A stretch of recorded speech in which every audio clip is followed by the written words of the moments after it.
গতকাল আইএল টি-20 ম্যাচে স্কোয়াডে না থেকেও আলোচনায় ছিলেন একজনই, বিশ্বসেরা অলরাউন্ডার সাকিব আল হাসান।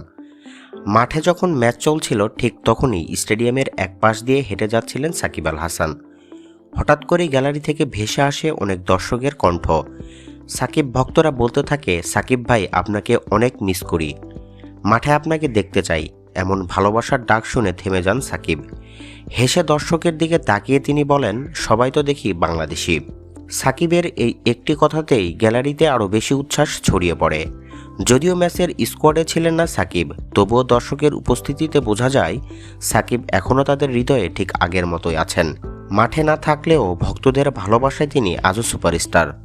আপনি কি চান সাকিব আবার দলে ফিরুক? তাহলে অবশ্যই কমেন্টে আপনার মতামত জানান।